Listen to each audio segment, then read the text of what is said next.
जब पूरी दुनिया पढ़ना भी नहीं जानती थी, जब एजुकेशन कुछ चुनिंदा लोगों तक सीमित थी, तब भारत में एक ऐसी यूनिवर्सिटी थी जहां 10,000 से ज्यादा स्टूडेंट्स रोज पढ़ते थे, जहां आइडियाज पर डिबेट होती थी और नॉलेज को सबसे बड़ी पावर माना जाता था। चाइना, तिब्बत और सेंट्रल एशिया से लोग यहाँ सिर्फ सीखने आते थे। लेकिन फिर एक दिन बुक्स की जगह आग थी, क्लासरूम्स की जगह फ्लेम्स थे और सेंचुरीज की नॉलेज राख में बदल गई। नालंदा की फाउंडेशन लगभग 5th सेंचुरी सीई में रखी गई, गुप्ता डायनेस्टी के राजा कुमार गुप्त के द्वारा। उस एरा में जब दुनिया के ज्यादातर हिस्सों में एजुकेशन लिमिटेड थी, नालंदा एक फुली रेजिडेंशियल यूनिवर्सिटी था। यहाँ करीब 10,000 स्टूडेंट्स और 2,000 टीचर्स रहते थे।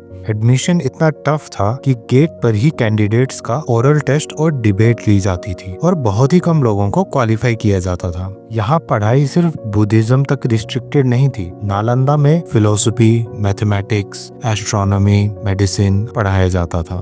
मतलब साफ है, यहाँ यूनिवर्सिटी फ्यूचर लीडर्स, थिंकर्स और रिसर्चर्स बना रही थी। आज जिस कंसेप्ट को हम मल्टी डिसिप्लिनरी एजुकेशन कहते हैं, वो नालंदा में सेंचुरीज पहले एग्जिस्ट करता था। नालंदा की सबसे पावरफुल आइडेंटिटी थी उसकी लाइब्रेरी, धर्मगंजा। ये एक नॉर्मल लाइब्रेरी नहीं थी, 3 मैसिव बिल्डिंग्स का कॉम्प्लेक्स था, रत्नासागर, रत्नोदादी और रत्नारंजक। इसमें से एक बिल्डिंग लगभग 9 स्टोरीज टॉल थी। यहाँ लाखों मैन्युस्क्रिप्ट्स थे जो कि हैंड रिटन थे, रेयर थे और प्राइसलेस थे। इन मैन्युस्क्रिप्ट्स में सिर्फ रिलीजियस टेक्स्ट नहीं थे, बल्कि science, medical treatment, planetary movements, mathematical formulas और फिलोसॉफिकल डिबेट्स रिकॉर्डेड थे। चाइनीज स्कॉलर ह्यूएन सांग ने यहाँ कई साल पहले स्टडी की और लिखा, नालंदा जैसा नॉलेज सिस्टम पूरी दुनिया में कहीं नहीं है। यही रीजन है कि बुद्धिज्म और इंडियन फिलोसफी एशिया के कई देशों में पीसफुली स्प्रेड हुई। लेकिन टाइम के साथ पॉलिटिकल सिचुएशन चेंज होने लगी। 12th सेंचुरी आते आते इंडिया फ्रेगमेंटेड हो चुका था। कई स्मॉल किंगडम्स, इंटरनल कॉन्फ्लिक्ट्स और वीक सेंट्रल पावर ने एजुकेशन हब्स को वल्नरेबल बना दिया। नालंदा अभी भी स्टैंडिंग था, लेकिन प्रोटेक्शन पहले जितनी स्ट्रॉन्ग नहीं थी। साल 1193 सीई में टर्किश जनरल बख्तियार खिलजी ने बिहार रिलीजन पर अटैक किया। हिस्टोरियंस बताते हैं कि उन्होंने नालंदा को एक फोर्ट समझ लिया था क्योंकि इसकी वॉल्स और स्ट्रक्चर बहुत मैसिव थी।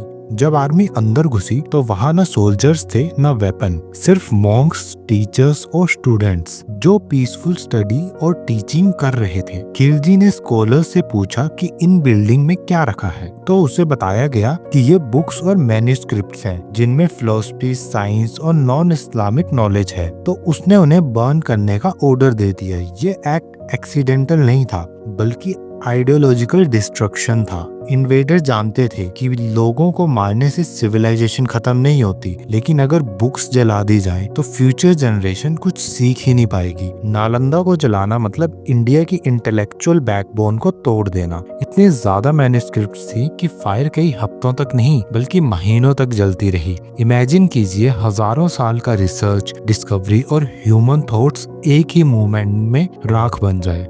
शायद साइंस और मेडिसिन की कई ऐसी बातें उस आग में खत्म हो गई जो आज भी ह्यूमैनिटी को आगे ले जा सकती थी। नालंदा की डिस्ट्रक्शन के बाद इंडिया ने सिर्फ एक यूनिवर्सिटी नहीं खोई, बल्कि कंप्लीट एजुकेशन इकोसिस्टम खो दिया। सिर्फ इंडिया का लॉस नहीं हुआ, बल्कि ग्लोबल नॉलेज सिस्टम का लॉस था। आज नालंदा के रूइंस हमें एक साइलेंट लेसन देते हैं कि नॉलेज सबसे पावरफुल वेपन होती है, इसलिए हिस्ट्री में सबसे पहले उसी को डिस्ट्रॉय किया जाता है।